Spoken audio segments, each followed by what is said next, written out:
Bienvenue aujourd'hui à Immobilier et Enjeux. Je m'appelle Nicolas Herry, je suis PDG de MREX et professeur au collège MREX en ingénierie financière multilogement. Et aujourd'hui, à cet épisode, j'ai le plaisir d'accueillir Francis Lessard, qui est président de Graph Synergie. Graph Synergie, qui est une firme d'architecture et de design spécialisée surtout dans l'immobilier et bien sûr la construction également de projets majeurs. Graph Synergie, Francis, ont une feuille de route assez impressionnante avec des contrats à l'envergure du Québec et également aux États-Unis. Et Francis a un background en ingénierie du bâtiment et également en architecture. Donc, je suis très heureux de recevoir Francis aujourd'hui puis de pouvoir parler justement de tout ce qui est marketing et design et à quel point c'est important pour les investisseurs multilogements d'être conscients et d'être précis dans leurs actions afin d'augmenter la rentabilité et la profitabilité de leurs projets immobiliers.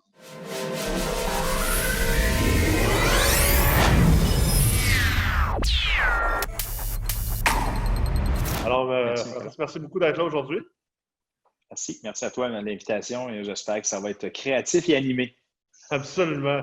Est-ce que tu veux prendre peut-être une minute un peu plus pour parler de ton approche, de l'approche Graph Synergie et un peu des projets dans lesquels que vous travaillez avec les investisseurs immobiliers? Graph, comme pour ceux qui ne connaissent pas Graph, en tout cas, c'est une agence créative en marketing immobilier. Donc, c'est sûr qu'on accompagne beaucoup de développeurs, propriétaires, gestionnaires immobiliers dans le Québec et au Canada et aux États-Unis. Je dirais un peu plus tard, c'est quoi les segments de marché qui nous amènent à l'extérieur de la province et en exportation aux États-Unis. Mais Graph, beaucoup de nos clients sont des développeurs propriétaires d'immobilier résidentiel qui veulent diversifier des portfolios, qui veulent investir à long terme. Donc, actuellement, le marché dans l'immobilier locatif neuf est très, très fort. On parle de la démographie de baby boomers qui a beaucoup de demandes, mais aussi beaucoup de jeunes familles qui désirent avoir aussi des produits différenciés. Nous, on accompagne ces développeurs-là en optimisant, si on veut, leur développement dans les projets, développement architectural, mais aussi développement de produits, les unités, les types d'approche clientèle, des fonds de brasse, des idées versus les études de marché qui peuvent être faites par des agences spécialisées. On challenge en fonction de la démographie. On les accompagne en créant toute une série de stratégies d'acquisition de clients, aller chercher la clientèle, les séduire, demander les outils de closing, marketing que les gens peuvent voir, mais aussi toute une stratégie de fidélisation qui touche la création de data, de monitoring, génération de leads qui permettent de fidéliser, si on veut, une clientèle dans le marché locatif et de plus en plus compétitif comme marché. Puis, quelque chose, je pense, de simple à comprendre pour les gens qui sont à l'écoute présentement. Quand on veut lever, exemple, un projet de construction d'un immeuble multilogement, je ne sais pas moi, d'une centaine d'unités, par exemple, généralement, une des premières étapes, c'est qu'on fait faire une étude de marché par une firme d'évaluation agréée réputée. Là. On peut penser à des firmes, exemple, comme Altus ou à Québec, Gilbert Deschênes et tout ça. Exact. Et cette étude de marché-là va aller justement regarder la démographie. La démographie va regarder également les loyers médians, les loyers maximaux et tout ça. Si je comprends bien, pour que les gens comprennent, le travail que ta firme va faire pour l'investisseur, c'est d'être capable de dire OK, ça c'est beau, ça c'est une étude de marché, si on veut, vraiment économique. Mais maintenant, comment on peut la réaliser à son plein potentiel pour être sûr que, exemple, pour le type de logement que tu es en train de construire, oui, la médiane est peut-être de 1 300 par mois, puis le maximum à date a été de 1 500, mais comment on peut faire en sorte que ton projet soit vraiment un grand chelem et qu'on aille chercher le 1 500 et peut-être même le 1550 ou le 1600 de loyer, puis augmenter la profitabilité de ton projet de construction? Un des éléments qu'on s'est aperçu dans l'immobilier locatif, parce que aujourd'hui, c'est un segment important de l'entreprise, il y a eu la période des condos. Il y a eu la période aussi des résidences personnes âgées qui a eu depuis 7-8 ans, on travaille énormément là-dedans. On a appris beaucoup sur leur méthode de calcul, de valorisation, comment ça va coûter, quoi le loyer moyen, les services qui viennent avec. Eux je dirais, je dirais pas que c'est la Formule 1 du marché locatif, mais quelque part, ils doivent penser tellement de long shot en avant, tellement d'éléments de service, tellement de services complémentaires que n'importe quel propriétaire ne fait pas. Il y a même tellement de variables que dans les discussions d'affaires qu'on a avec ces gens-là, dans leur mise en marché, la différenciation entre un produit et un autre, et quel type de clientèle on a adressé, quel genre de personne on adresse, même si c'est 2 personnes de 75 ans qu'on adresse, Et il y a tout un monde, on prend cet exemple de marché-là, il y a tout un monde, leur économie, leur démographie, leurs enfants, la proximité, il y a toutes sortes d'éléments qu'on prend. Nous, ce qu'on fait, c'est que, ce qu'on s'est aperçu, c'est que de façon à contrôler la mise en marché d'un projet d'immeuble locatif, qui est aujourd'hui aussi important que si on faisait un condo à l'époque, les gens s'attendent à ça, s'attendent à non seulement à être séduits, les gens s'attendent à avoir un produit qui répond à leurs besoins court, moyen terme. Les gens s'attendent à rester là longtemps. Donc, il faut être à l'écoute de ces gens-là. Puis, il y a un des exemples, je dirais, d'évolution, une belle pratique, puis ça vaut la peine de regarder, c'est le projet qu'on a travaillé avec Yvon Star qui s'appelle Loge sur la Rive-Sud. En face de chez moi, en fait. Exactement, c'est tout proche. Et ce projet-là a évolué dans le temps, puis je pense que ça a été un bel exemple d'évolution puis de produit qu'il a donné à une clientèle qui n'était pas ciblée au départ, mais qui a appris de ses bâtiments, qui a appris de ses investissements, qui a appris d'être à l'écoute de son, et qui est en collaboration avec nous autres, qui devait après ça mettre en marché la deuxième phase, mettre en marché la troisième phase, puis comment influencer le design, le type d'unité, la grosseur des balcons, un den, pas de den, le prix, les inclus, pas les inclus. Et ça a demandé beaucoup d'écoute puis de retour en arrière. Donc, on parle de bâtiment qui est au départ de 75, 80 unités, qui est monté à 150. Là, c'est des phases de plus en plus grandes. Et ça a demandé beaucoup d'aller-retour. Et la seule façon d'optimiser, c'est avait juste fait phase 1, l'étude de marché versus la réalité, c'était complètement deux mondes complètement différents. Et ça arrive souvent, c'est que dans la théorie, il peut arriver toutes sortes de choses entre la théorie de l'analyse de marché qui étudie le passé et qui prévoit un peu le futur, mais qui n'est pas, malheureusement, qui ne peut pas prévoir les conditions du marché. Il ne peut pas comprendre qu'il va y avoir une COVID. Il ne peut pas comprendre qu'il va y avoir une récession interne qui arrive 2 mois après. C'est rare qu'ils vont prévoir ça. Et la stratégie de mise en marché, quand on fait du marketing ou de la mise en marché de ces projets-là, on arrive souvent dans le moment du futur et du futur court terme. Et là, il faut revoir des fois les unités, il faut revoir la mise en marché, il faut revoir la clientèle. Ce n'est pas pantoute la clientèle qu'on avait prévue initialement. Ça nécessite d'autres types de canaux de communication. Ça nécessite de revoir les plans d'architecture pour inclure des éléments de grossir des balcons dans certaines circonstances parce que la clientèle va être plus vieille qu'on pensait. Moins d'aménities parce qu'on va s'inspirer plus du quartier parce qu'il y a un resserrement économique, donc il faut penser au logement peut-être un peu plus abordable avec les mêmes inclus. Ça nécessite beaucoup d'analyse, beaucoup de connexion vers les intrants. L'étude de marché est une première chose, mais quand on démarre la mise en marché et le futur à court, moyen terme est vraiment important. Il faut être vraiment à l'affût des tendances, à l'affût des complexités, à l'affût des changements d'économique parce que ça va influencer notre mise en marché du tout en tout. Et on va passer d'une mise en marché de création de valeur à une mise en marché dont on se dépêche à liquider parce qu'il faut absolument remplir et on va couper les prix pour d'autres stratégies. Ça nous est déjà arrivé qu'on a dû faire ça parce qu'on avait mal fait la prévision. C'est vraiment, moi, je trouve ça, la construction d'immeubles locatifs ou même de condominiums, c'est un domaine vraiment fascinant, justement, parce que la plupart des gens qui écoutent présentement sont peut-être plus habitués à redévelopper des bâtisses existantes, à faire de l'optimisation d'immeubles à logement qui ont manqué d'amour. Et souvent, on va dire, dans ces types de projets d'optimisation-là, il y a beaucoup d'incertitudes. Je donne souvent un exemple, il y a un projet que je viens de compléter. On pensait mettre peut-être 350 à 425 000 de rénovation dans l'immeuble. Au final, une couple de surprises, on s'est rendu compte que l'immeuble n'a jamais été isolé, pourtant construit depuis 1918. Donc, il a fallu enlever tous les murs au grand complet, isoler la bâtisse. On s'est rendu compte que le logement au sous-sol, il était sur la terre. Donc, il a fallu défaire le logement au sous-sol, faire couler une dalle de béton.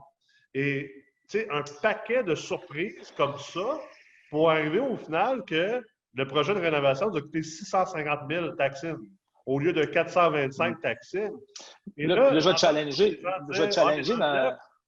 J'entends souvent les gens dire dans le neuf, c'est plus simple parce que tu n'as pas ces surprises-là. Tu n'as pas ces surprises-là, non, mais tu as des surprises du marché parce que ton projet de neuf est beaucoup plus sensible au marché. Oui. Il est sensible. Il est sensible il y a beaucoup d'éléments sur le coût de construction, le coût des matériaux. Entre le moment où tu as ton permis et le moment où tu réalises ton immeuble, des fois, il peut se passer 1 an. Entre cette année-là, à moins que tu aies closé tous tes contrats avec tes fournisseurs, Ça peut, tu vas avoir une méchante belle surprise d'augmentation de 25 % des coûts de construction en fonction de resserrement économique. Et ça, c'est vraiment fondamental. Maintenant, tu prends ton exemple tantôt d'immobilier. J'ai acheté un immeuble et j'ai eu la surprise de voir que ce n'était pas isolé, le logement sur terre.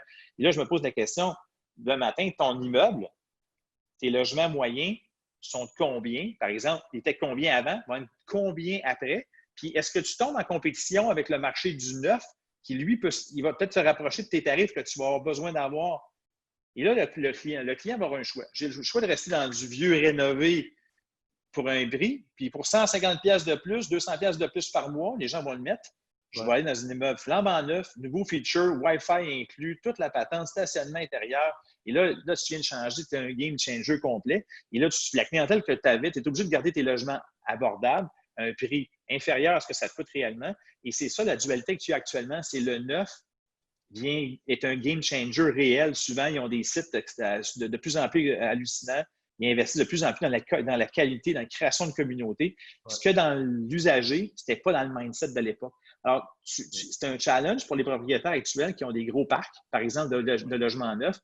Leur stratégie de croissance, ils ont eu une valorisation importante dans les dernières années. Mais que vont-ils faire pour léguer un leg à leurs enfants ou que ça continue de prendre de la valeur dans le futur?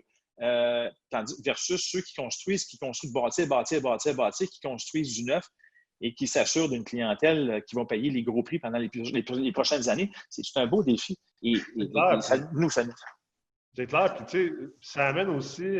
C'est pour ça que je trouve ça tellement intéressant, cette discussion-là. Puis, je pense que les investisseurs ne passent pas assez de temps à réfléchir à toutes les moving parts là-dedans parce que, tu sais, avec ce que tu viens de dire, par exemple, moi, le projet dans lequel je parlais, j'étais au centre-ville de Sherbrooke, qui est une ville vraiment avec une immense vigueur économique présentement en dehors de Montréal.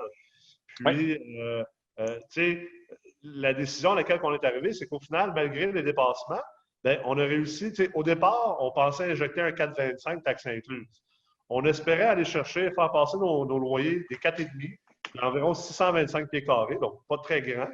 On espérait les faire passer d'environ. Il était environ une moyenne de 600 $ par mois à une moyenne de 950 par mois. Et là, avec les rénovations, les augmentations des surprises, il a fallu changer un peu ce qu'on a fait. Fait que là, tu sais, à un moment donné, tu te ramasses un peu comme dans le milieu du lac. Est-ce que tu retournes vers l'arrière ou tu continues à. Tu n'as pas le choix de traverser au complet. Tu sais, tu es à un point de milieu. Fait que ce qu'on a fait, c'est qu'on a dit, bon, mais regarde, on n'avait pas prévu faire des comptoirs de quartz, faire ce haut de gamme-là. On va faire des comptoirs de quartz, les backsplash en quartz. On va mettre des affaires plus haut de gamme. Et au final, ben, on a réussi à aller chercher du 1050 à 1150 pour des 4,5. On s'entend, on a mis 650 000 de rénovation dans un 7 logements qu'on a payé 420 000 $. L'immeuble, il est neuf. Il est techniquement neuf. On a même fait du travail de fondation. Sauf que, et là, c'est là que cette discussion-là devient intéressante. Dans mon cas, moi, j'avais déjà eu la réflexion, mais je sais qu'il y a plusieurs investisseurs qui n'ont pas cette réflexion-là. C'est que je suis prime spot au centre-ville, dans un coin qui est en train vraiment de se renouveler. Et le logement neuf qui va se faire dans le centre-ville, ça va être des grandes bâtisses. Et le 4,5, oui, ça va être des grands 4,5 de 1000 pieds carrés peut-être, mais ça va être du 1500, du 1600 $ par mois. Versus moi, j'étais à 11,50, ce qui est de l'air cher pour le marché de Sherbrooke. Mais en réalité, si tu as une vision avant-gardiste, c'est pas cher. Je me rappelle, il y a des gens qui riaient de moi, qui disaient, ouais, non, tu connais pas Sherbrooke, tu n'auras pas ça, parce que les gens étaient comme, un 4,5 à Sherbrooke, ça se loue 700$, 600$ si tu es chanceux. Donc, et là aussi, ce qu'on se rend compte, c'est que beaucoup des projets de construction neuve sont en périphérie, sont en banlieue. Et là, tu n'as pas cette espèce de vie de quartier-là qui est en train de se redévouler dans le centre-ville. Ça, c'est ça, la mise en marché. Puis c'est sûr que, tu sais, nous, dans nos clients, on n'a pas. J'ai pas dans mon segment de clients, j'ai beaucoup de promoteurs, développeurs qui développent des portefeuilles de plusieurs centaines de portes par année. C'est des gens à Montréal, partout, des gros groupes d'e-REIT qui développent. Par exemple, avec le projet de loge, c'est plusieurs centaines de portes. Ben, le loge, mais tu sais, je vais travailler avec des promoteurs, des développeurs qui en construisent énormément, que ce soit la famille Chahette de Montréal, les anciens Adonis qui développent beaucoup à Québec. On parle d'un parc à près d'entre 800 et 1300 portes dans les prochains 2 ans développés. À Montréal, j'ai des parcs de 700-800 000. J'ai et Cromwell qui sont 5000 portes par année. Eux, ils viennent counting parce qu'ils en développent beaucoup. Quand les gens développent, ils développent par en avant pour créer de l'actif à long terme dans leur portefeuille, puis ils développent en se mettant dans la démographie de 5 à 10 ans en avant. C'est-à-dire qu'il regarde le vieillissement de la population, puis il offre un produit alternatif, par exemple, aux résidences personnes âgées. Ce qu'on s'est rendu compte dans les logements neufs actuellement, il y a énormément de traction pour des personnes 65, 70 ans, 60 à 75 ans, là, actifs. On est loin de la RPA où les gens veulent aller plus dans un mode un peu avant soin. Il y a énormément de démographie. Les boomers s'en vont dans ces bâtiments-là. Et c'est ce qui crée l'attraction, c'est ce qui crée la capacité aussi d'avoir des logements, des leviers sur les loyers. Je prends Sherbrooke comme ton exemple tantôt. On a un projet, nous, actuellement, qu'on développe from scratch, qui est près de l'hôpital, un peu en banlieue, à l'extérieur de la ville. Et ce campus-là d'immeubles va adresser une clientèle de médecins, parce qu'il y a un côté de médecine très fort. En passant, Sherbrooke, c'est une ville universitaire très, très importante. Les revenus moyens sont plus élevés qu'ailleurs à bien des endroits au Québec. Et c'est un endroit où il y a beaucoup d'anglophones qui vont étudier là, qui viennent d'ailleurs, parce qu'il y a la proximité du bien anglophone naturel. Et ce marché-là... Avec l'Université de Bishop et le Cégep de la Ville. Exact. Puis c'est un marché qui sincèrement, qui est un peu qui passe des fois un peu sur le radar, mais c'est un marché qui a du fort potentiel. Le centre-ville de Sherbrooke, c'est le centre-ville au Québec qui a le côté anglo-saxon le plus développé, où il y a vraiment un élément d'ordre de vie potentiel. Et ce côté-là, dans la mise en marché, quand nous, on fait, par exemple, dans les projets qui sont dans le neuf, là, on va en tenir compte beaucoup. La destination, la localisation fait un gros impact pour être en compétition face à des immeubles neufs qui vont se retrouver en banlieue. Le transport collectif, la proximité, la walkability, on appelle ça le work, live and play, ça peut devenir un facteur avantageux pour des développeurs comme toi sur le rendement à long terme. Ça, c'est quelque chose qui est super important à considérer. Surtout dans des gros projets, quand tu commences, si tu construis ton premier 6, ton 8, ton 12, ton 24 logements, c'est tel que tel. Quand tu commences à rentrer dans du 60, 100 logements, 200, 300 logements, tu n'as pas le choix d'avoir cette vision qui est forward thinking parce que ça va te prendre plusieurs années, en fait, de livrer finalement ton projet. Fait que si tu le fais en fonction de ce qui se passe aujourd'hui, c'est sûr que tu es en retard à côté de la cible. Oui. Il y a un élément aussi à rajouter, je pense, là-dessus. Puis oublions les constructions là, oublions les 5, 6, 7, 8, 10, 12 petits appartements où les gens achètent, puis ils rénovent, puis ils se créent des petits portefeuilles où ils ont une clientèle cible, les loyers ne bougent pas trop, même s'il y a un peu de rénovation. Parlons de ceux effectivement, qui décident d'acheter du 200, 300, 400, puis qui commencent à avoir des centaines et des milliers d'appartements. Comment assurer une croissance des loyers, une rentabilité à long terme, que l'immeuble devienne un objet d'intéressement, parce que les gens ont maintenant le choix d'aller dans du neuf qui est souvent bien plus attrayant qu'un immeuble, même des fois bien localisé, d'aller dans du neuf, c'est fresh, les plafonds sont plus hauts, plus de fenestration, des grands balcons, l'art de vie, le stationnement à porte plutôt qu'en ville. Il y a toutes sortes de choses qui... ça, c'est tous ces éléments-là du neuf deviennent des game changers. Ces game changers-là, c'est quoi en tant que propriétaire qui achète 2-3 immeubles, donc qui fait 200-300 logements? Bien, des 2 dernières années, j'ai été conférencier sur la part technologique pour ceux qui possèdent des parcs immobiliers. Là, on parle d'intégrer à ce moment-là. Des fois, de rénover, c'est une chose, mais d'arriver avec des virtual concierges, d'arriver avec effectivement, d'offrir automatiquement le Wi-Fi, des technologies que les gens, souvent, n'ont pas tendance à penser dans le vieux, mais de rajouter du service auprès de ses clients. Faire la rénovation, c'est fondamental. Si tu veux augmenter tes loyers, des cuisines, salle de bain, ça, c'est un must. Et l'aspect extérieur de ton bâtiment, ça, c'est un must pour que ton bâtiment devienne intéressant versus le neuf. Et les services que tu vas y offrir. Le packaging inclus dans les prix. T'amènes-tu la câble distribution, t'amènes-tu le Netflix intégré, t'amènes-tu Qu'est-ce que tu vas offrir de plus pour que tu deviennes compétitif? Et les gens ne se rendent pas compte, mais d'offrir des services intégrés qui coûtent 15-20$ par mois en termes de coûtant, un Wi-Fi séparé entre les 50, 60, 70 appartements, les Netflix séparés, il y a tous maintenant les services de câble distribution.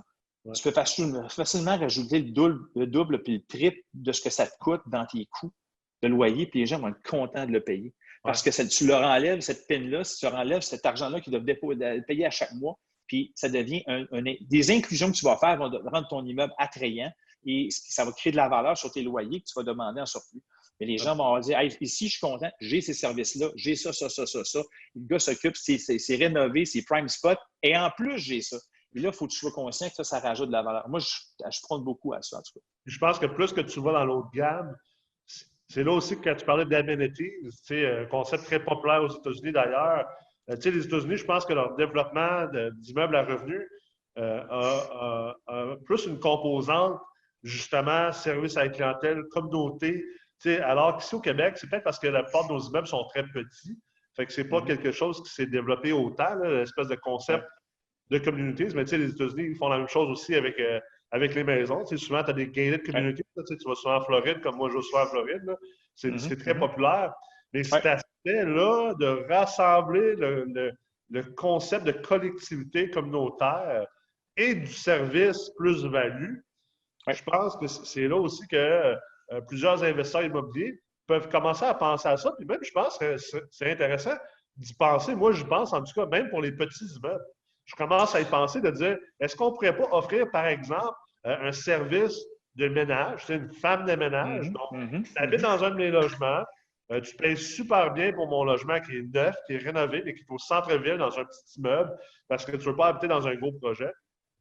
Peut-être que tu as le goût d'avoir accès à une femme de ménage parce que tu n'as pas envie de t'en occuper. Comme tu dis, l'Internet, nous, on l'inclut souvent, l'air climatisé, des choses comme ça. Il y a un paquet de services plus qui viennent améliorer la qualité de vie. Je pense que d'avoir la vision comme développeur et comme redéveloppeur, que de comprendre que le travail qu'on fait, ce n'est pas juste le bâtiment. Ultimement, le travail qu'on fait, c'est le locataire, ce n'est pas le bâtiment.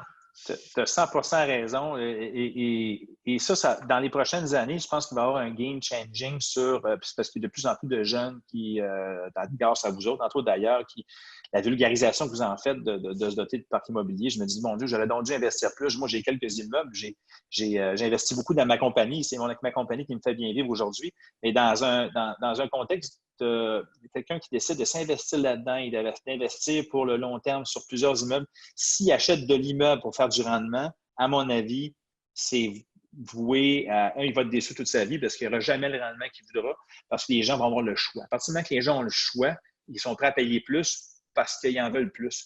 Puis, il faut comprendre, la génération des boomers, c'est pas avant 2030, 25-30 que leur pic va arriver. Ces gens-là, jusqu'en 2025-30, vont rester un gros game changer, un gros acheteur, un gros locataire de ces produits-là.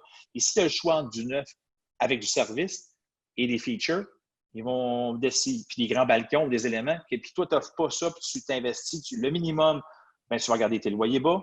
Et ce que tu vas avoir ne sera peut-être pas la qualité de locataire A1 que tu aimerais avoir et qui vont donner du rendement à long terme. Puis sincèrement, l'immobilier, c'est pas juste de gérer des portes, c'est pas juste de gérer du pied carré, c'est pas juste de gérer des rendements puis avoir des rendements sur taux de rendement, les TRI ou quoi que ce soit, les paramètres que tu vas te donner. Et c'est aussi, tu gères des êtres humains qui vont être là pour le court, le moyen, long terme. Et ces gens-là, tu veux les rendre heureux parce que les gens, demain matin, ils ont le choix. Puis c'est ce qui fait que dans un projet de résidence personne âgée versus un autre, comment tu vas marketer ta mise en marché. Pourtant, c'est deux types de résidences qui s'adressent à une clientèle X avec des besoins Y. Si tu n'adresses pas ces situations-là et que tu ne considères pas ton humain en avant-plan, ce qu'il y a de besoin aujourd'hui puis ce qu'il y a de besoin demain matin, tu ne créeras pas de richesse à long terme, à mon avis. Et cet élément-là est à considérer même dans les plus petites composantes de ton immeuble. Crée de la valeur, crée ton image de marque. Les gens vont dire maintenant, hey, allez, je suis dans ce propriétaire-là, je sais qu'il m'amène un endroit où il fait bon vivre, c'est le fun, il y a plein de services, il s'occupe bien de son monde, il s'occupe bien de ses immeubles. Ça, ça pour moi, c'est un game changer important. Moi, c'est quelque chose qui me passionne autant, qui fait que je suis tellement passionné par ce domaine-là. C'est d'un, le côté financier. Tu sais, le domaine est devenu beaucoup plus sophistiqué au fil des ans. Tu sais, avant, le multilogement, c'était pas un domaine sophistiqué du tout. Tu sais, c'était un domaine de coin de table. Tu sais, mon oncle Michel, puis il fait une vente à mon oncle Jean-Charles, puis tu sais, Bénédicte dedans. C'était pas mal ça. Le domaine s'est sophistiqué beaucoup. Il y a eu beaucoup d'argent institutionnel qui est rentré dans le domaine, comme on le voit. Et les gens cherchent du rendement, donc sont venus vers le multilogement. Mais vraiment, ce que j'aime beaucoup de ça, c'est que contrairement, par exemple, à la bourse, c'est que là, on commence à avoir une sophistication financière de l'immobilier multilogement, mais ça reste que le côté opérationnel, humain, entrepreneurial, hôtelier est encore là. Fait que tu dois être bon dans les deux. Tu dois être capable de maîtriser la finance, la comprendre. Et dans la finance, j'inclus également la finance économique, c'est l'économie, la démographie, tout ça. Mais tu dois aussi comprendre que tu es techniquement un hôtelier. tu opères des petits hôtels ou tu opères des hôtels à long terme. Puis plus que tu veux que ta finance soit positive, plus qu'il faut que tu opères comme un hôtel. Écoute, c'est ça, moi, là, c'est cette vision-là, là, pour moi, c'est comme raconter, c'est un storytelling en marketing. C'est la même chose. Ça donne un sens. Et non seulement ça donne un sens à la personne qui investit, par exemple, si je prends ton exemple, de réfléchir à être un hôte impeccable, parce que c'est ça, tu es un hôte, carrément, c'est un privilège que tu donnes à des gens d'habiter dans tes immeubles. C'est de traiter les humains, là, on est un peu philanthropique, mais en même temps, c'est quand tu traites tes humains d'une façon X, puis tu les adresses comme étant des hôtes et des clients, et que tu t'en occupes de la bonne façon, à mon avis, c'est les clients, les gens te redonnent ça. Tes immeubles, à mon avis, reprennent de la valeur parce que ce que tu fais comme entretien, ce que tu as comme réaction, ce que tu as comme long shot, comment tu traites Puis tu vas développer tes immeubles comme des petits resorts, aussi petits soient-ils. Puis donner de la qualité, ça veut dire aussi à ce moment-là, c'est sûr que ça va arriver de comprendre ses finances, c'est fondamental, comprendre les leviers que ça peut t'amener, les services que tu y amènes supplémentaires. Dès que tu fais une rénovation, mais il faut que tu le fasses plus que sur le short term. Mais si tu le fais sur le long terme, tu le considères comme un hôtelier, tout ce que tu vas faire va être en fonction de création de valeur à long terme. Et cette valeur-là, elle va être mesurable assez rapidement par la rétention, la hauteur de tes loyers, de la capacité d'attirer du nouveau monde, du bouche à oreille que les locataires vont faire. Et plus tu deviens, ton branding est bon en tant que propriétaire, plus tes immeubles deviennent un objet de désir. Je le dis un peu peut-être que ça me fait paraître pour certains bizarre, certains de tes membres de dire ça, mais c'est tellement vrai. Ce qui fait la différence entre un hôtelier et un autre, c'est la qualité de ses services, puis la qualité de ses amenities, puis comment il investit. Prends un hôtel qui décide d'arrêter d'investir pendant 3, 4, 5 ans, perd le monde, et ses unités deviennent des unités de ben, je vais aller là parce que c'est pas cher. Quand tu vas là pour c'est pas cher, ben, tout ton parc immobilier perd de la valeur. Et aujourd'hui, je pense qu'on a pu se permettre de faire ça, même avec des petites unités, même si tu possèdes un duplex. Peut-être dans ton monde de la même façon que tu aimerais te traiter ce qui était là. Ça va faire de toi un propriétaire heureux et qui va générer des liquidités à long terme. C'est ma vision des choses, en tout cas. Ah, c'est clair que ça se peut aussi que les gens peuvent aller là parce que c'est pas cher, mais ça reste que. Puis je pense que c'est un modèle à faire qui peut fonctionner, mais tu dois quand même être ce qui est le meilleur dans le pas cher. Je vais prendre l'exemple, on reste dans l'hôtellerie, on s'entend, pas tous les hôtels, c'est le Ritz-Carlton. Ça se pourrait pas parce que pas tout le monde pourrait se payer ça. Tu as des chaînes d'hôtels au Canada, aux États-Unis qui sont très abordables, mais qui offrent vraiment un top de service dans leur catégorie d'abordabilité versus d'autres. Exact. Je pense que c'est là qu'il faut être capable de choisir quelle sorte de modèle d'affaires dans lequel on veut entrer. Mais même si on va dans du moins haut de gamme, ben, ça reste que, comme tu dis, il faut être un autre, puis il faut offrir le plus possible qu'on peut offrir économiquement viable dans cette catégorie-là. Ça veut dire, là, puis je ne sais pas si. Ce que ça veut dire, c'est de connaître la compétition, connaître ton marché, connaître ta démographie, être en amont, puis de t'assumer en tant que. Tu parles, il y a des chaînes, par exemple, la chaîne Starwood qui a été vendue à Marriott, tout ça. Dans cette chaîne-là, on prend de l'hôtellerie encore une fois. Tu as tous les produits parce qu'ils ne veulent pas perdre aucun segment de la population qui a besoin de consommer. Ils ont plus de volume dans du mid-range. Ils ont quelques bâtiments, quelques chaînes qui sont vraiment de high-end qui vont toucher 10 à 15 de la population. Puis ils ont quelques unités qui vont toucher 10 à 15 des gens qui ont vraiment moins de sous, mais qui veulent quand même se déplacer. C'est la même affaire dans l'immobilier résidentiel. C'est la même chose. Tu parles à des grands gestionnaires, ils ont dans leur portfolio, je ne prendrais pas le nom, mais des gens qui ont 3-4 000 unités, par exemple. Ils ont souvent je vais prendre un exemple comme Cromwell. Cromwell, il y a clairement des immeubles neufs qui sont plus positionnés haut de gamme, comme le projet au centre-ville de Québec, Tourfresque. Et on parle dans du assez haut de gamme, des unités à 2 800 $ par mois, de 3 000 $ par mois, avec tel type de service, des penthouses vus sur le centre-ville. Donc là, on s'entend, c'est un créneau. Mais ils ont des bâtiments à Montréal, c'est des anciennes conciergeries qui ont rénové, sont en compte et qui maintiennent un coût bas pour adresser une clientèle qui, eux, sont là depuis des années, qui veulent rester là et qui ils vont payer des unités peut-être 900 à 1 000 $ par mois. Mais dans des endroits, dans les localisations à Montréal qui sont prime spot, qu'aujourd'hui, il n'y a plus de projet neuf, à moins de démolir, qui se ferait. Mais ce portefeuille-là, Ce bâtiment-là, il est depuis longtemps amorti. Ils ont fait des rénovations qui reportent dans le temps. Ils gardent une clientèle, donc ils jouent sur tous les segments. Mais ils s'assument puis particulièrement comme un autre qui reçoit des gens, puis il dit il y a des gens qui ont besoin de ça, des gens qui ont besoin de ça.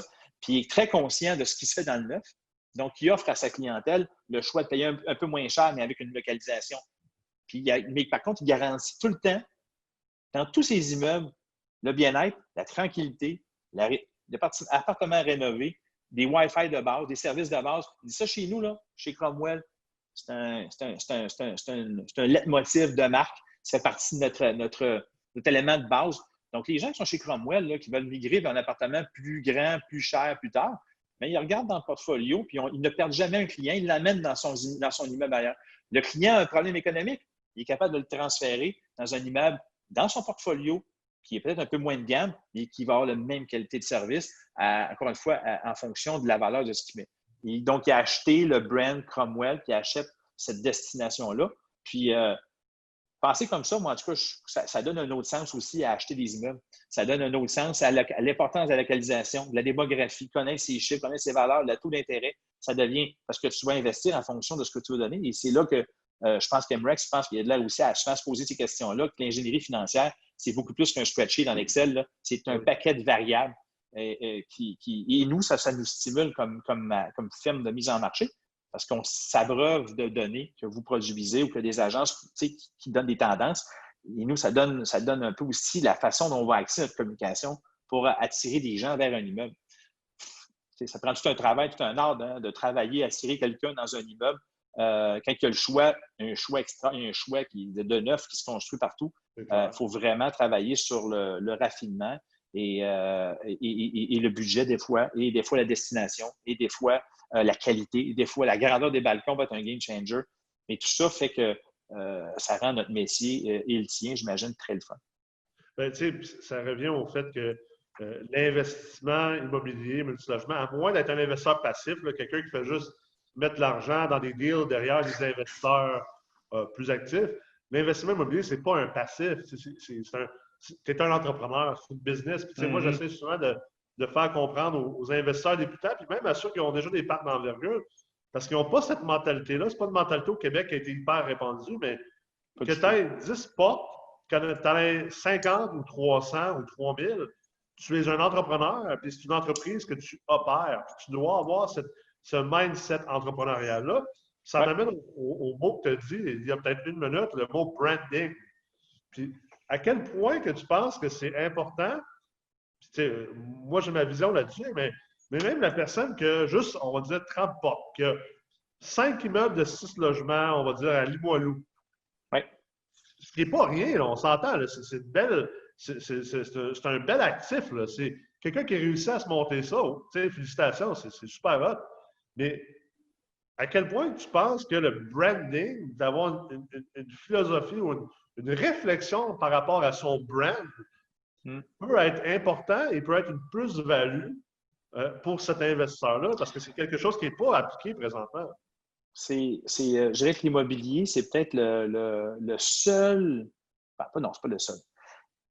Je fais ça des corrélations entre le marché de l'immobilier, de façon locatif, condo, puis locatif là, à venir ou locatif existant ou condo actuel ou condo futur. Je fais ça un parallèle entre le marché de ça et le marché des voitures. Puis là, tu te dis, c'est un drôle d'hasard, c'est bizarre parce que quelque part, les gens vont s'acheter des voitures, souvent, les plus passifs vont prendre des voitures, ils vont les acheter, puis ils vont les mettre sur 5, 6, 7 ans, ils vont les avoir à peu près 10 ans, ils vont les conserver. Mais si les gens se préoccupaient souvent un petit peu plus de leurs immeubles, à mon avis, non seulement ils ne géraient pas juste des loyers puis des rénovations quand ça plante, mais ils offriraient un service pour dire, ça ne me tente pas que la personne s'en aille pour aller racheter chez mon voisin parce qu'il y a plus de services puis je ne les ai pas vus passer. C'est effectivement un business à temps plein.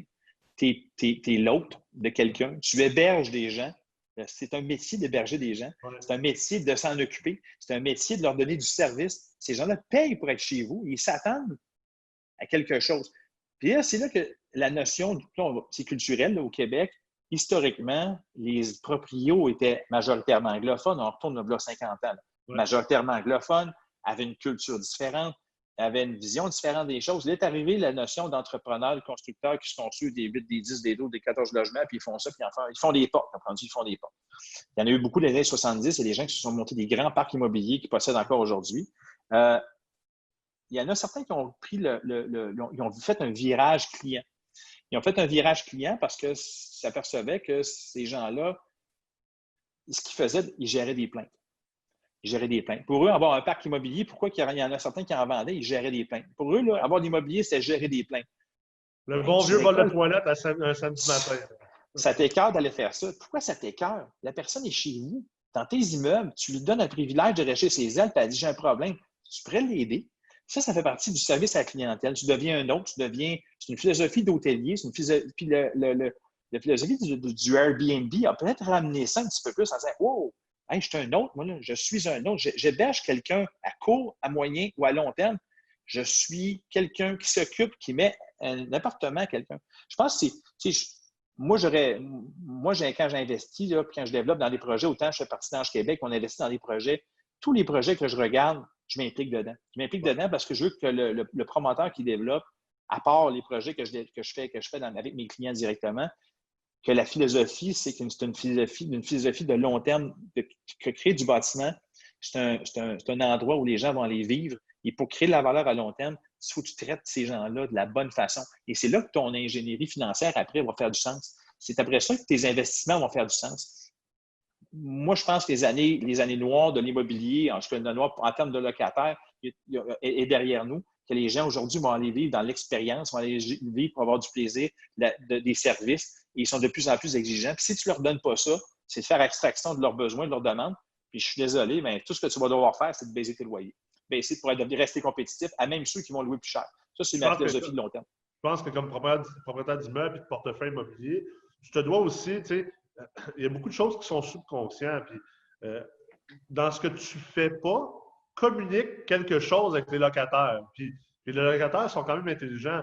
Et je vais prendre l'exemple, tu sais, par exemple, avoir un site web, avoir un logo, avoir un leitmotiv, comme tu as dit tantôt, une mission, une vision d'entreprise, la communiquer ouvertement, d'avoir justement une page Facebook, des choses comme ça. Peut-être pas pour chacun de tes immeubles, mais du moins, au moins pour ton entreprise.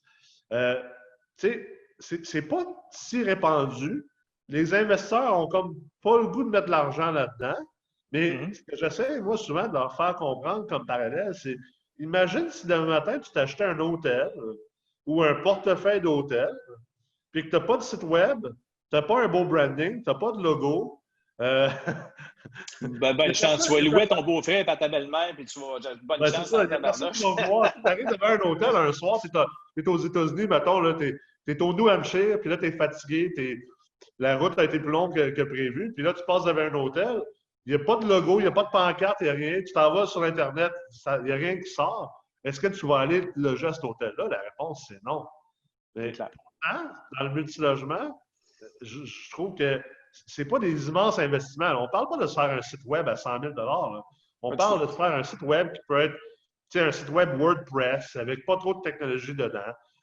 Sans faire un branding qui va être peut-être quelques milliers de dollars au final. Là, puis comme je le dis souvent, une des meilleures manières de perdre 100 000 en immobilier ou de ne pas faire 100 000, c'est en chipant sur quelques milliers de dollars. T'sais. Exact. Je trouve que c'est intéressant, mais tu sais, quelque part, c'est sûr qu'on parle de l'impact du branding en immobilier puis du marketing. Puis le branding est aussi vrai pour l'opérateur, tu sais, l'hôte des immeubles. Si l'immeuble, je dirais les propriétaires ou les gestionnaires de l'immeuble sont derrière 3-4 compagnies de gestion, puis tu fais un chèque à une compagnie à numéro, puis quand tu demandes quelqu'un, c'est une autre personne, un service virtual concierge que tu appelles quelque part, un service de secrétariat mobile qui au moins répond pour des besoins, mais qui transfère ça à quelqu'un d'autre. Si tu ne crées pas de... Si les gens ne savent pas qui ils ont affaire, je peux te confirmer qu'à moyen long terme, les gens qui ont le choix, ils vont prendre le choix d'aller dans du plus cher. Je le vois dans beaucoup de vos projets. À partir du moment que le lien, il se sent traité comme des clients, comme des gens, là, le concept de l'autre revient encore. Mais moi, je suis 100% d'avis de ça. Puis, quelque part, il n'y a pas de mauvaise recette. Mais donne un sens à tes investissements, donne un sens à ce que tu fais. Ils vont rapporter, puis ils vont te donner ils vont te donner une capacité, ils disent même ton site web va faire du sens, ta communauté Facebook un jour va faire du sens, ta façon dont tu vas propulser tes unités, que tu vas rénover, vont faire du sens aussi. La pancarte sur ton immeuble, combien de fois je vois des pancartes sur des immeubles, je suis comme, c'est pas un immense investissement de mettre une belle pancarte sur ton immeuble. Tu viens de détruire le visuel de l'immeuble que tu essaies de louer. À louer, ça date de 1978, je pense. La couleur, il n'y a plus rien. Tu es à louer complet. Complet. 3,5, 4,5, 5,5 complet. Ouais. Quand tu vois, ben, je veux dire, sincèrement, ça, pour moi, ça donne ça, c'est une cage à poule. Puis ça, je ne dois pas payer plus que 600$ par mois, elle est là. Avec un logo fait chez Bureau en gros. Ben, souvent, il n'y a même pas de logo. Mais de toute façon, le logo, c'est relatif, mais la présence en ligne. Quand j'ai une plainte, je la fais à qui? Quand j'envoie mon chèque, je le fais comment? C'est-tu facile? Y a-t-il un concierge qui est présent? Y a-t-il quelqu'un que j'appelle, qui est quelqu'un qui répond, qui est là pour répondre à mes besoins? Ça fait partie du branding d'un entrepreneur en immobilier. Ça fait partie des éléments clés qui vont faire que, wow, tabarnouche. Même chose d'un hôtel, c'est la même affaire. La seule différence hôtelier, c'est que tu rentres, tu sors, tu rentres, tu sors. Les hôtels, là, c'est de l'hébergement très, très, très, très, très court terme. Ouais. C'est la même chose. Il y a du service, il y en a qui en offrent moins, il y en a qui en offrent plus, c'est plus cher, moins cher. Puis tu as des packages. Puis le Airbnb, c'est comme l'autre niveau d'immobilier locatif. C'est-à-dire que c'est du court, moyen terme. Hein? C'est une semaine, 2-3 jours à quelques semaines, des fois. Et après ça, tu tombes dans l'appartement, dans le logement standard, avec des bails de longue durée. Mais c'est le même business. C'est le même business. Et c'est juste comme. L'hôtel, pour moi, c'est comme l'immobilier résidentiel locatif en Formule 1. Ouais. Si tu n'es pas à la coche puis tu ne livres pas le temps réel à sa coche, tandis que l'autre, c'est une business de long shot. C'est comme si tu avais une business de Winnebago puis de resort. Les gens viennent long terme, c'est des saisonniers. Et comme tu peux t'endormir, c'est correct, c'est cool. C'est du long shot. C'est du NASCAR. Moi, je dirais plus que le NASCAR, ça ressemble peut-être plus à faire à ce qui est du Airbnb. C'est quand même intense. C'est là, ça se passe, mais ça commence à finir. L'autre, c'est encore bien résidentiel, locatif, standard. J'aime bien le comparer. Là. C'est quasiment comme l'ultra-marathon. Ça part, ça va finir dans une crise de bout, ça va prendre du temps. Puis, faut que tu sois là, mais c'est pas le même genre de vigilance. Mais le rendement, il faut que tu sois là à long terme. Puis le rendement, c'est pas juste l'argent. Puis tu espères qu'il y a des bons taux d'intérêt. Parce que si le matin, il y a un resserrement, puis il y a un resserrement économique et il y a des changements sur les taux d'intérêt, que tu aies 600 appartements neufs ou 600 appartements usagés, moi, j'ai l'impression que le locataire qui a le choix va aller dans l'appartement neuf dans lequel c'est trouble-free, puis arrête de se faire chier parce qu'il va bien d'autres affaires à chercher. Si c'est mal foutu dans tes appartements, excuse-moi, je suis un peu vulgaire, je dis des choses intenses, mais moi, je le vois dans nos projets avec qui on travaille, autant dans les RPA, autant dans les projets de 500, 600, 200, 300, 400 unités qu'on développe. L'expérience de l'humain sur le long terme et la façon dont les gens, on va les séduire en ligne. On va faire une stratégie d'acquisition de clients qui ne nous connaissent pas. Il faut les séduire en ligne, notre site web. Il faut les séduire avec nos belles images. Il faut les convertir avec nos outils de conversion qu'on a avec l'équipe de vente. Et si l'équipe de vente n'est pas performante, tu peux te planter royalement. Et si l'équipe de vente est performante, tu passes à l'autre étape de fidélisation. Beaucoup de mes clients qui ont construit des bâtiments avec nous, actuellement, nous, on reste avec eux après que le bâtiment est construit. On a construit un deuxième, un troisième, un quatrième. Et les outils marketing de séduction qui étaient là au début restent parce que c'est fait pour être séduisant, facile, compréhensif, aller chercher, de répondre à tes questions. Et les outils de savoir, je ne sais pas, tu as déjà vu ça, les lecteurs d'étages en temps réel. Là. Tu peux voir les unités qui sont disponibles. Tu cliques sur un étage, tu as tel appartement, tu as ton petit PDF de l'appartement, tu as ton plan de vente, tel appartement est disponible, pas disponible, je veux choisir mes finis. Tous ces outils de séduction dans le neuf, bien, ils restent. Ils restent quand le bâtiment, la phase 1, la phase 2, la phase 3, et on rajoute à nos outils web qui permettent la mise à jour en temps réel de ces unités-là, la notion de temps. L'appartement du phase 1, le 1001, bien, il va être disponible en ligne. Tu peux le voir en ligne. Tu peux faire ton filtre en fonction de date. Le 1er juillet 2021, appliqué pour une demande de réservation. On crée un funnel et là, les promoteurs gardent leurs clients. Et si moi, je passe de la phase 1 à la phase 2 à la phase 3 en tant que client, mais c'est facile. Je peux réserver d'avance mes appartements. Je peux voir ce qui est disponible. Je peux savoir la vue quasiment de mon balcon. Hey, on est rendu dans la séduction, là, Oui. Nicolas. Et imagine ces gens-là qui n'ont rien, qui n'ont pas de site web. Tu appelles un nom de compagnie. Tu ne sais pas ce qui est disponible. C'est pas clair. Tu arrives, il n'y a pas de branding, il n'y a pas de page web, pas de page Facebook. C'est peurant. Personne âgée, là, elle va aller dans le neuf, elle va payer 200 pièces, 300 pièces de plus par mois pour avoir la sécurité. C'est clair. Et ça, c'est important. C'est un élément important que nous, on voit qui fait beaucoup de sens au niveau de la valorisation du parc à long terme. Ça, c'est sûr. C'est des points tellement intéressants et importants. Puis, tu sais, pour nous, on est du monde. Les deux, je veux dire, moi aussi, j'ai quand même un bon background en marketing parce que j'ai comme pas eu le choix. Tu sais, quand tu fondes tes premières entreprises sans argent, sans support, tu n'as comme pas le choix d'apprendre à faire du marketing assez rapidement. Mm-hmm. Les concepts de landing page, concepts de funnel, de CRM, tu sais, des automatisations, c'est des choses que je pense qu'il y a vraiment 99% des investisseurs immobiliers qui achètent des blocs appartements ne sont même pas conscients que ça existe, ces systèmes, ces processus, ces procédés-là. Tu sais. Puis c'est clair que ça peut vraiment aider, tu sais, même d'avoir un CRM avec des locataires potentiels, puis, comme tu dis, d'être en amont à chaque année, puis au lieu d'attendre que les clients arrivent, ben, peut-être d'avoir une approche un peu plus proactive, puis dire « Hey, by the way, on a tel logement qui va se libérer. L'année passée, tu nous avais appelé. On est telle entreprise. Nous, c'est le service A1, tout inclus, blablabla. » Tu as tellement raison, là. Tu te protèges contre toute augmentation de taux d'occupation, tu te protèges contre du roulement. Si tu considères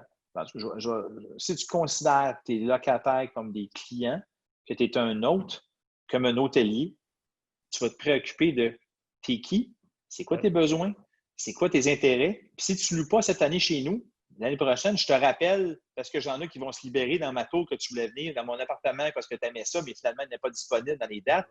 Je te connais. Et le CRM, pour ça, là, devient un outil de vente. Ça te prend. Il faut que tu aies un désir de service comme un hôtelier, même à petite échelle. Un hôte d'Airbnb, c'est la même chose. Si tu n'as pas de service, tu vas scraper ton hôte d'Airbnb, puis dans le temps de le dire, là, les gens vont aller voir ailleurs. Tu vas te faire scraper ta réputation dans le temps de le dire. Je pense qu'aujourd'hui, l'immobilier multilogement, il est rendu là. C'est rendu à cette étape-là. Puis, quand on parle de marketing, de mise en valeur, de CRM, de funnel, de se créer des personas, des clientèles, puis des ciblés, mettre un rappel dans 6 mois, parce que dans 6 mois, j'avais dit que je le rappellerais, puis il y a un pop-up qui me dit « Rappelle M. Tartampion que tu avais loué pour le 1501 de telle adresse. » Trouve-y des options, serre-toi-en. Hey, you care about people? They're going to care about you. Hey, my God, il m'a appelé, il s'est souvenu de moi. T'imagines comment tu deviens. Et là, si tu leur dis, écoute, mes logements sont logement, je suis rendu à 1100, 1200 piastres. Hey, mon Dieu, il est rénové. Mais hey, c'était tellement le fun de travailler. C'était tellement le fun que tu étais pensé à moi. Sincèrement, les gens vont considérer autrement. Puis, c'est sûr que on n'a pas beaucoup de clients. Je ne te mentirais pas de gens qui ont des parcs immobiliers old-fashioned, des plus vieux, là, des vieux. On a 80% de nos clients dans le domaine résidentiel locatif, multifamily. C'est beaucoup des projets nouveaux qui ont. Par contre, ce que je vois actuellement, j'ai beaucoup de clients qui m'appellent qui ont des repositionnements d'actifs. Fait qu'ils veulent faire. Ils veulent dire qu'est-ce que je dois faire pour repositionner mon parc ou 2-3 de qui étaient mes keyframes, mes anchors à l'époque. Là, je vois que ça se décline. J'ai la compétition de Logisco, j'ai la compétition d'un autre qui arrive avec du 9, avec Immostar qui en vont-tu. Comment je peux prendre mon immeuble et le re-rendre sur le marché?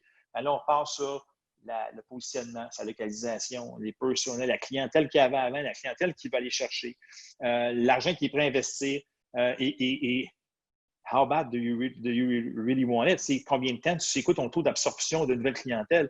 Tu passes comme tu as fait, toi, tu passes de 600 à 700 à 900 à 1000 piastres. C'est probablement plus le même monde qui reste dans l'immeuble que tu as acheté. Non, mais ça prend de l'audace en maudit. Heureusement, tu n'avais pas 150 unités à louer, mais ça prend de l'audace parce que ton produit, que les gens sont habitués de voir, ce bâtiment-là, il est rénové, mais bon, l'extérieur, ça paraît pas trop, les fenêtres sont changées. Et si tu rentres en dedans, tu fais « wow ». Et là, la qualité de ton service va faire la différence sur les gens qui ça m'intéresse de payer 1100, 1200 piastres chez vous. Prime Spot, transport collectif, près des écoles, le work, live, play, il est super le fun. Puis là, tu te marketes, tu prends ses Facebook, puis les gens qui viennent te voir, tu as un nom, tu as une personne, tu as un numéro de téléphone, un email, tu as qualifié cette personne-là, tu la fidélises par tes messages après. C'est comme ça que ça se passe. C'est pas pour rien que j'ai un business là-dedans. C'est comme ça que ça se passe. Puis, tu sais, mettre en place ces services-là, c'est pas l'affaire la plus dispendieuse. C'est un CRM, c'est sûr qu'il y en a des très dispendieux. Même nous, chez MREX, on utilise la grosse suite HubSpot qui coûte des milliers de dollars. Mais il y a des CRM plus petits, avec moins de fonctionnalités, qui coûtent vraiment pas cher.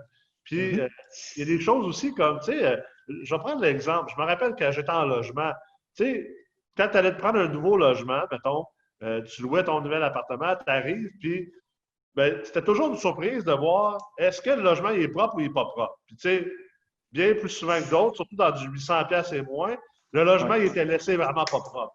Mais tu sais, ça, c'est un genre de service comme entreprise immobilière, qui n'est pas si dispendieux que ça à offrir, de dire que, nous autres, quand tu viens rentrer dans un nouveau logement chez nous, là, même si le locataire d'avant le laissait en bordel ou le laissait sale, nous, il y a une équipe qui passe, qui désinfecte, qui fait le ménage. Tu sais, ça, là, c'est peut-être ça qui va faire la différence entre ils vont venir chez vous, ils vont peut-être payer 1100 pour ton 4,5 rénové, versus ils vont juste payer 9,75 dans un autre immeuble. Parce que ce que tu viens de leur envoyer comme message, c'est un peu ça le branding. Le branding, c'est très deep, c'est très subconscient. Tu viens de leur envoyer un message que non seulement que tu as fait ça, mais que quand ils vont avoir un problème, puis qu'ils vont t'appeler, ils vont avoir du service, ils vont avoir de l'aide. Que promet que les rénovations, là, ça n'a pas été fait en broche à foin par un jobber, mais que c'est des belles rénovations, puis que l'immeuble est vraiment bien fait. Ça fait partie, encore une fois, je pense, de l'étape de prise de conscience de l'importance de traiter ces locataires comme des autres, les traiter comme dans les hôteliers, c'est des clients. Quand tu es en Airbnb, c'est ça, des clients aussi. Et des gens qui habitent chez vous. Comment? Des invités. C'était comme invités. Ben, c'est des invités qui payent, puis ils payent parce qu'ils ont décidé d'aller chez vous, parce que ce que tu leur offrais satisfaisait leurs besoins. Et ça, ben, quand ta rénovation, ton service à la clientèle, on en a parlé tout à l'heure, on revient souvent sur les mêmes points. C'est comme des piliers qui sont fondamentaux. Et là, on ne parle même pas de positionnement haut de gamme. On parle juste de prendre en considération que de bâtir sur ces valeurs-là, que ton client, c'est une personne qui a des besoins qui vont peut-être changer dans le temps, mais que ton parc immobilier va aussi te ressembler puis va être à la hauteur de ton brand personnel et de ce que tu veux être. Ça, c'est quelque chose qui crée de la valeur, c'est sûr et certain. Toi, mettons, demain matin, tu es investisseur, tu vas acheter un parc immobilier de Johnny qui se brand, puis de Johnny qui ne se brand pas. Tu regardes ces appartements dans un, il y a inclus le Wi-Fi. On parle de mêmes années d'immeuble. Il y a 500 portes de la même année, puis 500 portes de la même année. La personne qui a travaillé fort, qui a investi dans son portefeuille, qui a mis des niveaux de service, qui a toujours gardé ses appartements à jour, qui a gardé ses loyers, sa qualité de service et d'entretien à jour tout le temps, que quand il arrive dans l'immeuble, le monde le salue, puis il te reconnaisse, puis il dit hey, monsieur, c'est tellement le fun, votre équipe est tellement géniale. Et tu vas dans l'autre, c'est une équipe de gestion qui est là, ils ont des virtual hommes de main qui travaillent là. C'est fait un peu de jobeux, ils ne rénovent pas trop, le moins possible. Il y a des trucs qui coulent, c'est un peu sale. Qu'est-ce que tu vas faire? Je vais acheter l'immeuble, la gang, je vais l'acheter moins cher. Écoute, il est tellement moins cher. Puis là, j'investisse pour rendre ça à niveau. Je redonne la qualité de service que j'ai pu faire. Tandis que tu achètes un train qui marche déjà, tu achètes déjà un investissement qui a le plus de valeur à long terme. Puis chez qui le locataire, il va accorder plus d'importance à payer probablement plus cher de loyer à un. La réponse est assez simple. Hein? De quel parc que tu achètes, les cash flows sont beaucoup plus stables et garantis versus ce qui est écrit sur le pro-forma que tu achètes. C'est clair. Parce que même immeuble, tu vas regarder, c'est deux types d'immeubles, 1975 et 1875. Oui, il a fait de l'investissement, mais là, tu regardes après eux autres, puis il y a des locataires qui sont là depuis 3 ans, 4 ans, 5 ans. Lui, il a un roulement ses loyers sont à 700$ par mois. Lui qui est à naissant. C'est intéressant. Pourquoi ils sont à naissant? Là, tu commences à creuser. Là, tu te rends compte que là-bas, les clients sont fidèles, sont prêts à payer ça. C'est un autre type de crowd. C'est des gens avec des revenus moyens plus élevés et ainsi de suite. L'exercice se fait assez rapidement. Encore une fois, chaque métier, chaque créneau a sa place. Mais si j'ai le choix, moi, aujourd'hui, en tant que consommateur, je vais aller à la place qui m'en offre le plus parce que les gens l'époque encore une fois, je parle du 80% de la population, je ne parle pas des 15% les plus fortunés et les moins fortunés. Je parle de la grosse, du 60-70% de la population active que tu adresses comme clientèle potentielle. C'est à eux que tu adresses. Connais-le, apprends à savoir c'est qui, analyse ta démographie, analyse tes compétiteurs, analyse ton marché, puis offre-leur un service à la hauteur de ce qu'ils s'attendent au prix que tu leur vends. Sois fier. Sois fier parce que c'est là-dessus que tu vas générer du revenu à long terme. Puis ton branding, ton image de marque, en tant que propriétaire, tes immeubles vont stand out. Et aujourd'hui, quand on se demande de faire un repositionnement d'actifs pour un 200-300 unités, on se pose des questions de branding en marketing comme si on faisait un projet de neuf. À ce point-là. Oui. C'est important, là. C'est important. C'est ça la compétition. Là. C'est clair. Étant donné qu'on est en enjeu immobilier, j'aimerais ça te poser la question. Tu sais, avant le COVID, on parlait beaucoup d'urbanisation, tu sais, de ramener les gens vers les centres-villes. D'ailleurs, à Québec, je pense que ça faisait partie du plan vraiment d'urbanisme qu'on voulait un peu mettre fin à l'étalement urbain. Il y a eu des longs moments d'étalement urbain. À Montréal, même chose. Et là, bon, bien, on veut peut-être ramener les gens vers la vie de quartier, vers les centres-villes, le développement vertical et tout ça. Là, avec le COVID, le travail à distance, la recherche de nature et tout ça, est-ce que tu penses, puis là, c'est vraiment ton opinion personnelle, est-ce que tu penses que ce mouvement-là va finalement être estompé suite au changement ou à la prise de conscience qu'il y a eu durant le COVID ou non, on va continuer d'aller vers peut-être une réurbanisation de nos villes, puis un développement vertical, puis un redéveloppement vertical? Très bonne question. Ma philosophie à discuter avec des gens qui ont fait des projets mixed use où on crée des projets de densification, de centres d'achat qui sont prime spot dans les centres urbains. Autant Montréal, Québec, Toronto, là, aux États-Unis, c'est la même chose. Miami, même. C'est le même questionnement qui se pose. Je pense que ça va changer fondamentalement la vie pour 15 à 20 de la population. Okay. Ce 15 à 20 %-là de la population, puis d'autre côté, tu as la démographie aussi des boomers, puis tu as la démographie aussi des gens actifs qui ont la capacité de travailler à distance. Moi, je pense que tous ceux qui sont dans les marchés urbains, qui habitent en banlieue, ça va changer leur vie dans un horizon, je dirais, de 2 à 3 ans. Là. C'est sûr que ça va être un game changer. Les espaces à bureaux, beaucoup de bureaux de comptables, d'avocats, d'assureurs vont devoir repenser leur pied carré. Ça va faire quoi? Ça va faire des gens qui vont continuer à habiter en banlieue, puis les gens considéraient la façon de travailler, la densité, l'urbanisation pour venir en ville. Les transports en commun, c'est tout dans le temps, on a un peu l'interconnecteur. Là. Et par contre, ce que ça va faire, c'est que moi, la COVID, ce que ça a provoqué dans beaucoup de mes clients, c'est que là, ils repositionnent, ils se disent, écoute, c'était en 2-3 ans, mon immeuble, que j'avais 130 000 pieds carrés de bureau là, au centre-ville de Montréal, où j'avais 50 000 pieds carrés à Québec. Là. Puis je viens de m'apercevoir que j'ai 25 de pieds carrés de plus disponibles. J'ai 2 choix. On repense nos aménagements de bureaux pour intégrer peut-être de l'espace puis relouer ces espaces-là. On intègre peut-être des garderies pour inciter les gens à faire du travail, mais revenir avec leurs enfants, ce qui va faciliter la vie. Il y a je travaille avec des gros gestionnaires propriétaires d'une filiale de Manulife au Canada qui gère l'ensemble de leur parc immobilier. Actuellement, ils prennent des immeubles, ils terminent les baux. Okay? C'était souvent détenu par le gouvernement, des baux de gouvernement, des baux de grosses compagnies d'assurance. Ils terminent les baux, ils vident le bâtiment complet et on repense avec eux les bâtiments de demain. Ce que ça va changer pour le domaine résidentiel après, c'est que les gens que tu disais qu'il y avait là 1 an, là 6 mois, ils pensaient à dire, c'était du sens de déménager centre-ville, proche du tramway qui s'en vient, avec des bâtiments neufs, des bâtiments forts, machin, truc, à proximité des pôles de transport. Ouais. Là, ils se disent, attends un peu, c'est parce que 15 à 20 % là de professionnels, on te dit, c'est parce qu'avant de décider de déménager, je vais peut-être rester dans ma maison parce que je suis capable de travailler sur mes 40 heures, je vais travailler 20 heures de la maison. Ouais. Je vais faire des heures flexibles. Je vais aller au bureau quand il n'y a pas de trafic. Je vais emmener mon enfant avec moi parce qu'il y a une garderie insérée dans mon nouveau bureau parce qu'on a des pieds carrés supplémentaires. Et là, mon transport en commun va peut-être faire, ben là, hey boy, ce qu'on pensait fouler dans 2-3 ans, il va se retrouver qu'il y a 15-20 % de moins de population qui vont aller transport collectif. Ça, c'est la première réalité. Deuxième réalité, il va se passer, qu'est-ce qu'on fait avec les bureaux excédentaires? Ça va faire quoi? Là, ça amène quoi? Est-ce qu'on fait des projets mixed use? Est-ce qu'on décide de prendre des tours, transférer tous les gens dans la même tour, puis de développer une tour qui est en semaine tour de bureau en multirésidentiel? Ouais. Parce qu'il faut ramener des résidents en ville, parce qu'effectivement, il y a plein de monde qui veut, mais il n'y a pas d'offre.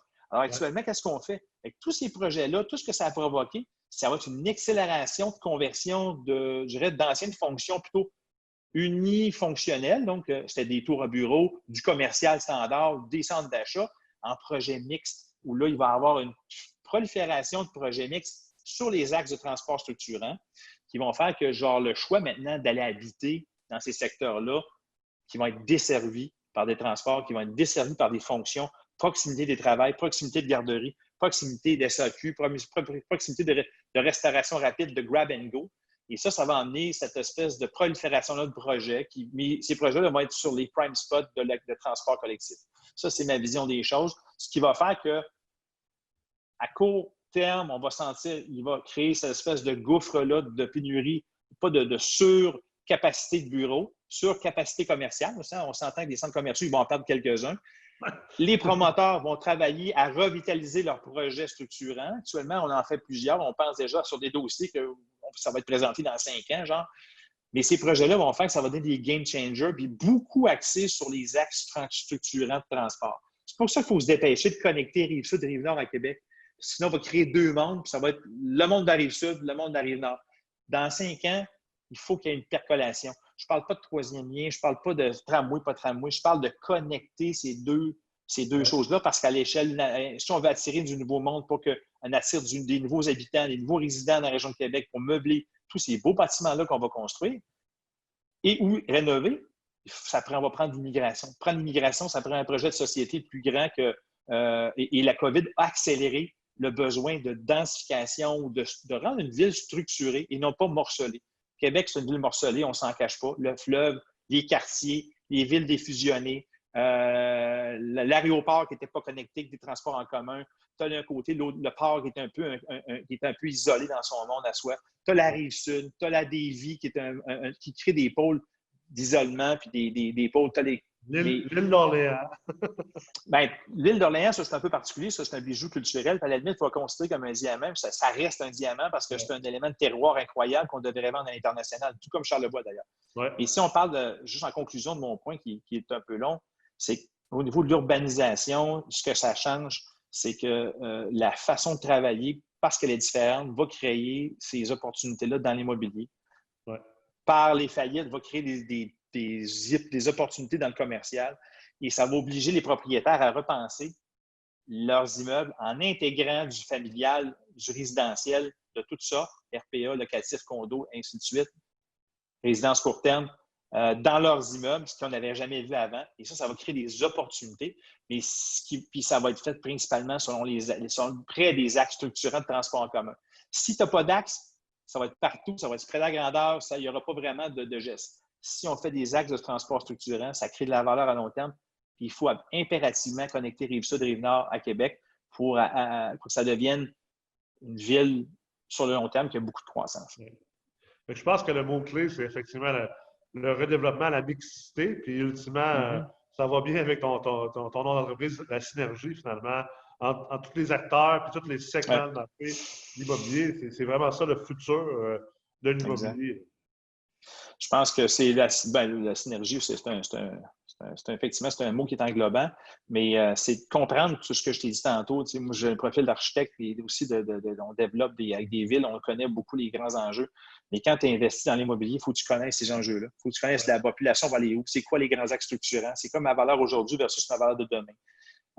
Et connaître un peu la démographie, la tendance que ça va créer au niveau des habitats, des clashs, des espaces à bureaux qui vont se rendre disponibles. Tous ces phénomènes-là, provoqués et accélérés par la COVID, vont changer pour toujours l'immobilier et en fait accélérer de 3 à 5 ans les développements. Et ça, c'est important de connaître ça. Puis effectivement, ces synergies-là, il faut les connaître.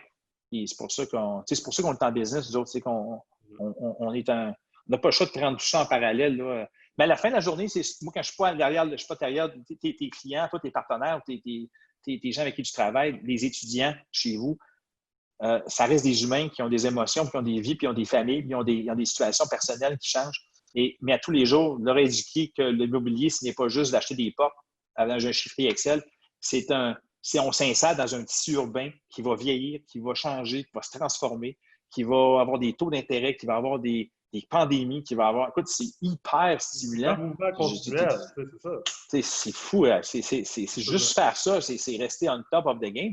Puis à tout le moins, de savoir pourquoi, d'avoir ton why, pourquoi tu fais ça, ça fait beaucoup de sens. Et je pense que c'est à tout à ton honneur d'avoir fait ça parce que l'immobilier, ils n'aiment pas ça se faire dire quoi faire. Ils ont l'impression de tout connaître en général. Absolument. Écoute, on pourrait même continuer une autre heure facilement. Là. On est déjà rendu un peu plus qu'une heure, donc je te remercie énormément pour ton temps, pour ta vision, ton partage. Pour les gens qui sont à l'écoute, j'espère que vous avez apprécié cette heure d'épisode. Ça a été, en tout cas pour ma part, vraiment du bonbon. Si vous êtes intéressé à pousser encore plus votre knowledge, puis vos entreprises, puis vos acquisitions immobilières, vous êtes toujours invité à venir étudier au Collège MREX, soit au E-Campus ou directement au collège avec le programme certificat en ingénierie financière multilogement ou le programme accélérateur La Meurthe Multilogement. Et je vous invite tous à revenir nous voir lors du prochain épisode d'Immobilier en jeu. Et merci beaucoup, Francis, d'avoir été là. Très apprécié. On se revoit bientôt. Anytime. Si tu me vois comme conférencier dans certains de tes événements, ça me fait plaisir de partager ce qu'on a partagé aujourd'hui. Merci, Francis. Merci à toi. Bye bye.